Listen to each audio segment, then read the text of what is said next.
अस्सलाम वालेकुम प्यारे बच्चों, कैसे हैं आप लोग। उम्मीद करती हूँ कि खैरियत से होंगे। आप तमाम तलबा व तलबात को छठी क्लास में इस्लामियत की क्लास में खुश आमदीद कहते हैं।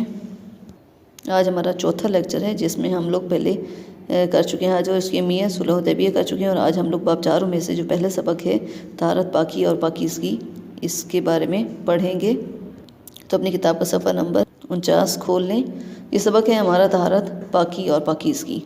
इसकी आप लोगों ने जो पढ़ाई है रीडिंग वो कम्प्लीटली तौर पे ख़ुद से करनी है। मैं आप लोगों को इसमें कुछ मेन पॉइंट्स बताऊंगी कि इस सबक में क्या है। सबक है जी तहारत, पाकी और पाकीज़गी। जी इसमें तहारत और पाकी, तहारत और इस्लाम, इसका जो पहला मेन टॉपिक है वो है, इसमें सफाई से मुतालिक बताया गया है कि इस तहारत का लफ्ज़ जो है वो किस चीज़ के लिए इस्तेमाल हुआ है, वो पाकी और पाकीज़गी के लिए इस्तेमाल हुआ है। और यानी इस्लाम वो मज़हब है जिसने सफाई की तरफ जो है वो ज़्यादा तवज्जो दी है। अब सफाई जो है वो सिर्फ जिस्मानी और जो जिस्मानी सफाई और पाकीज़गी से मुतालिक नहीं, बल्कि इसका जो मफ़हूम है वो बहुत ही वसी है। उसमें आप लोगों की घर की सफाई और हर तरह से, मतलब जो भी सफाई है उसमें चीज़ वो सारी तहारत में शामिल होती है। और इस्लाम ने जो है सफाई को निस्फ़ ईमान कहा है, यानी अल्लाह पर, आइमा पर, किताबों पर, वो सब ईमान जो वो एक तरफ है, और सफाई जो है वो हमारी निस्फ़ ईमान है, उसको करके हमारा कुल ईमान बनता है। इस सिलसिले में जो है यहाँ पे कुरान की कुछ आयत भी दी हुई हैं जिनमें इस सफाई से मुतालिक है। सूरह बकरा की आयत नंबर 222 में तर्जुमा इसका, कुछ शक नहीं कि अल्लाह तौबा करने वालों और पाक साफ़ रहने वालों को दोस्त रखता है। ठीक है, इससे आप लोग इस सारे सबक की रीडिंग अच्छी तरह से करेंगे। उसके बाद आप लोग मशक़ी सवालात करेंगे। फिर इसमें अगला टॉपिक है नबी करीम सल्लल्लाहु अलैहि वसल्लम का तर्ज़ अमल, यानी उनका जो तर्ज़ अमल था वो सफाई के बारे में कैसा था कि वो भी ख़ास तौर पर इसका सफाई का एहतमाम करते थे, और पाक लिबास पहनना, पाक व पाकीज़ा लिबास पहनना, साफ़ सुथरा रहना, यानी मिसवाक वगैरह लगाना, ये हर तरह से जितने भी काम थे वो नबी करीम सल्लल्लाहु अलैहि वसल्लम किया करते थे। और उन लोगों का जो अब सल्लल्लाहु अलैहि वसल्लम को पसंदीदा रंग था वो सफ़ेद लिबास था। ठीक है, और बालों में कंघी करना, नाखूनों की कटाई, ये सारा जो है सारे सफाई में शामिल होते हैं। उसके बाद अगला हमारा टॉपिक है तहारत और पाकीज़गी के लिए नबी करीम सल्लल्लाहु अलैहि वसल्लम की तालीमात, यानी उन्होंने इससे पाकीज़गी और तहारत के लिए क्या हुक्म दिया है, उनकी क्या तालीम है इस सिलसिले में। तो इस सिलसिले में उनकी कुछ अहादीस वगैरह बयान हुई हैं इसी सफाई से मुतालिक। ठीक है, तो यहाँ पे एक नबी करीम सल्लल्लाहु अलैहि वसल्लम ने की जो एक हदीस है, आप सल्लल्लाहु अलैहि वसल्लम ने फरमाया, मिसवाक मुँह को साफ़ करने वाली और अल्लाह को राज़ी करने वाली है। अगर मेरी उम्मत पर गिरा ना होता तो मैं हर नमाज के वक्त मिसवाक का हुक्म देता। ठीक है, अब ये सफाई से मुतल्लिक है। फिर आगे भी नबी करीम सल्लल्लाहु अलैहि वसल्लम ने साफ़ सुथरा लिबास पहनने पर ज़ोर दिया है, और हर बाकी ये कि बिस्तर पे खाना खाने से भी मना किया गया। सारी जो बातें हैं इससे सेहत और सफाई से मुतालिक हैं, पाकीज़गी से मुतालिक हैं। ठीक है, और उसके अलावा खाने पीने की अशिया के हवाले से भी है कि उनको भी ढाँप कर रखना चाहिए। ठीक है, और फिर उसके बाद जो है माहौलियाती आलूदगी के हवाले से भी नबी करीम सल्लल्लाहु अलैहि वसल्लम की बेशदात हैं, और ये कि हमें अपने माहौल को, इर्द गिर्द को साफ़ रखना चाहिए।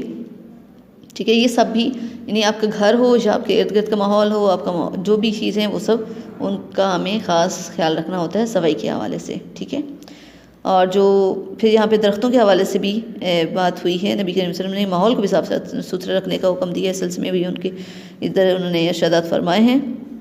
इसमें एक यहाँ पे लिखा हुआ है कि नबी माहौलियाती आलूदगी से बचने के लिए दरख्त लगाए जाएँ। नबी करीम सल्लल्लाहु अलैहि वसल्लम ने इसे सदका जारिया करार दिया है।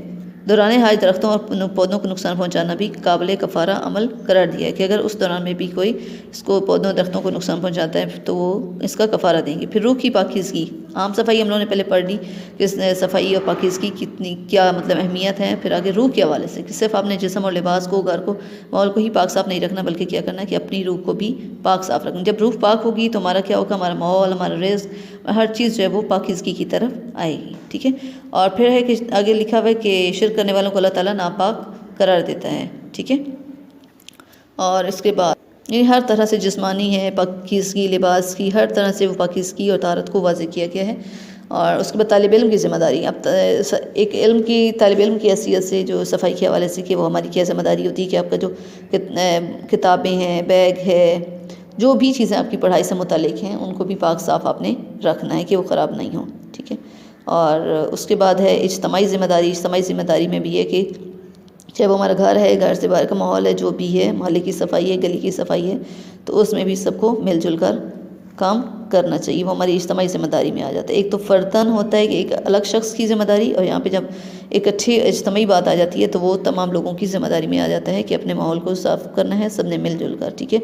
अगर यानी मोहल्ले के कुछ लोग कुछ बुराई की बातें कर रहे हैं तो उनके लिए ये है कि उनको भी वो आदत सिखाई जाएँ, ठीक है। और अब यहाँ तक हमने इसकी मैंने आपको कुछ समरी दी है, आप लोग इस सारे सबक की रीडिंग करेंगे और उसके बाद आज हम लोग इसके साथ ही इस सबक के जो मुख्तसर सवालात हैं वो हम करेंगे। कॉपी पे काम करने से पहले आप लोग जैसे कि मार्जिन लाइन वगैरह लगाते हैं वो भी लगाएंगे, तारीख़ लिखेंगे साइड पे, जमात का काम, और इस साइड पे दिन वगैरह आप लोग लिखेंगे। सबक का उन्वान, सबक का नाम लिख के तहारत, पाकी और पाकीज़गी, उसके बाद आप लोग ये मुख्तसर सवालात शुरू करेंगे। इसमें पहला सवाल है हमारा, तहारत पाकीज़गी से मुतालिक 2 कुरानी आयात का तर्जुमा लिखें। इसमें हमारा पहला जवाब है इसका सवाल का, तहारत पाकीज़गी से मुतालिक कुरानी आयात दर्ज झैल हैं। सूरह बकरा आयत नंबर 222। इसका तर्जुमा है, कुछ शक नहीं कि अल्लाह तौबा करने वालों और पाक साफ़ रहने वालों को दोस्त रखता है। इसमें दूसरी आयत में सूरह मुदस्सिर की आयत नंबर 4 और 5 में तर्जुमा है, और अपने कपड़ों को पाक रखो और नापाकी से दूर रहो, ठीक है। ये कुरानी आयत थी। उसके बाद अगला सवाल नंबर 2 है, तहारत और पाकीज़गी से मुतालिक 2 अहादीस तहरीर करें। इसके जवाब में है, तहारत पाकीज़गी से मुतालिक अहादीस दर्ज झैल हैं। आप सल्लल्लाहु अलैहि वसल्लम ने फरमाया, यहाँ पे अहादीस पूछी गई हैं तो आप इसमें बयान करें, जब कोई शख्स सो कर उठे तो जब तक 3 बार हाथ न